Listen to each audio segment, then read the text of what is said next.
شايفين كنت كده عاملين ايه؟ بنحضر كده شويه خضار كلهم مع بعض. مش حبه خضار يا جماعه كده بالطعميه ومنها عسل عسل. شايفين الطعميه كده من جوه؟ شايفين ده حاجه شكلها كده من جوه لونها كده اخضر فاتح وجنبها كده مش مكتوب. السلام عليكم ورحمة الله وبركاته. يا رب تكونوا جميعا بألف خير وصحة وسعادة. يا رب يرزقكم سعادة الدارين دنيا وآخرة. اللي يعمل لايك ويتابع الفيديو للنهاية. وحشتوني من آخر فيديو نزلته. النهاردة إن شاء الله عاملين فيديو المشتريات ده علشان كده نشوف الأسعار عندنا بكام وعندكم بكام. تابعوا معنا الفيديو للنهاية وإن شاء الله تكونوا مبسوطون. اللهم صل وسلم على سيدنا محمد. هنشوف مع بعض كده جبنا ايه. اول حاجه كده يا جماعه جبت الخضره اهي 4 ربط ب5 جنيه، هي لونها اخضر وحلو كده. 4 ربط ب5 جنيه. معانا كمان كده ايه الملوخيه دي كده جايبه برضو ب10 جنيه. 4 حزم ب10 جنيه. وادي 5 كده كام؟ 15 جنيه. والخيار معانا اللهم صل وسلم على سيدنا محمد. الخيار ب15 جنيه. انا جبت كيلو ونص. الراجل حسبهولي على 25، يعني حط خيارتين زياده وحسبهولي على 25. ف15 و25 كده بكام؟ 30 جنيه. 15 و25 40 جنيه. 40 جنيه.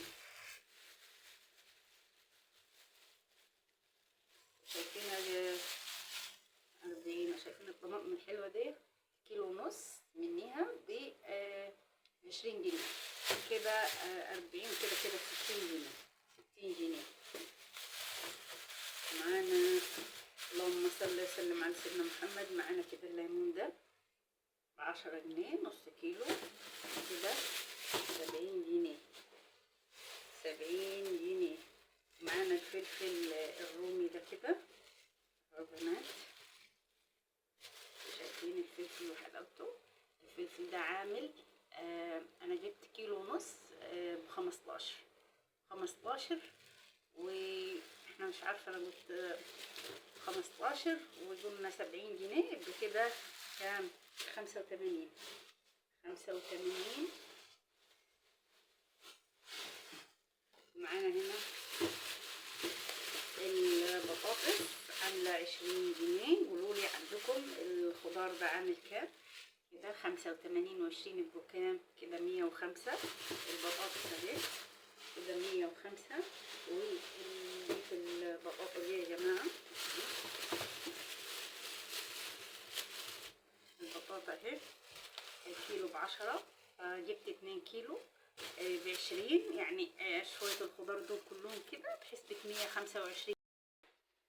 زي ما شفتوا معانا كمية الخضر الحلوة دي جبناها ب125 جنيه وفاض معانا 15 جنيه. شلناهم كده في الحصالة. احنا طلعنا ب150 ورجع معانا 15 جنيه علشان احنا جينا توك توك برضو كده ب10. يعني كده لما يفيد معاكي 5 جنيه 2 جنيه ما تستهونوش بيهم يا جماعة. حطوهم كده في علبة على جنب وعلى اخر الشهر هتلاقي معاكي كده مبلغ حلو حتى لو مش كتير، بس هتحسي انك وفرتي وحوشتي من غير ما تيجي على نفسك ولا تضغطي على نفسك. ايه رأيكم في المشتريات بتاعتنا وايه الاخبار؟ الاسعار عندكم الطماطم بكام والخيار بكام؟ طبعا احنا زي ما عارفين الاسعار بتختلف من مكان لمكان ومن بلد لبلد. اكتبوا لنا في الكومنتات عندكم اسعار الخضار بكام. يلا كده هنروح نحضر فطار سريع مع بعض. هنفطر مع بعض فطار ملوكي، فطار عسل عسل عسل، فطار شعبي الكل بيحبه ما يختلفش عليه اتنين. رجعت كده يا جماعة من بره. لقيت العيال عاملين الطعمية دي. الطعمية دي بيتي 100%. من يعني من الفلوس اللي بتتوفر من 10 جنيه. عاملين الطعمية دي جبنا فول كده ونقعناه وعملناه وشايفين شكلها كده منفوخ ومش مكبوتة وطعمها في منتهى الجمال. طبعا الحاجة انت عاملاها في بيتك ضامنة نظافتها وضامنة عاملاها ازاي. هنعمل كده احلى سندوتشات. طبعا البطاطس دي يا جماعة مش من المشتريات اللي جبناها، لا دي كان في يعني بتاع كده ربع كيلو من البطاطس.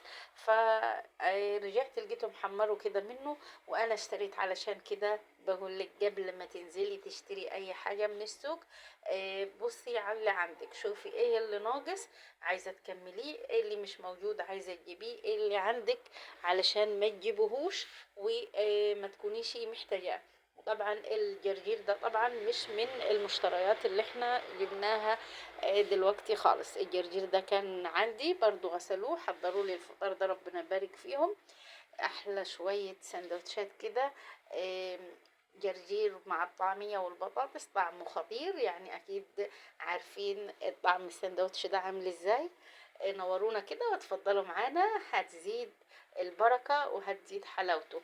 اللقمة الحلوة بتأكل، ولازم يا جماعة كده تبقى قلوبنا على بعضيها ونمشي بيوتنا على كل واحد على قد مقدرته، يعني ما نجيش على بعض، كل واحد يمشي على قد مقدرته، والحياة كده بتمشي وتسير، وكده بتوفري لك قرش زي ما انا قلت لك. يعني زاد معاكي 5 جنيه من طلعة سوق 10 جنيه رجعتي بيها، خلاص اعتبري نفسك صرفتيها، حطيها في علبة جنبك واركنيها على جنب كأنها خلاص اتصرفت ما رجعتش معاكي اصلا. تمام. هيبقى معاكي كده اخر الشهر مبلغ حلو، مبلغ محترم هتجيبي بيه اي حاجه ناقصه في بيتك. اللهم صل وسلم على سيدنا محمد. لو انتوا وصلتوا معانا في الفيديو لحد هنا ونسيتوا تحطوا اللايك، حطوا لنا لايك حلو زي قلوبكم، ونورونا بالاشتراك في القناه. صلوا على النبي كده في الكومنتات، ونتمنى انكم تكونوا شاهدتوا الفيديو للاخر، هو الفيديو مش طويل. نشوفكم في الفيديو القادم ان شاء الله. السلام عليكم.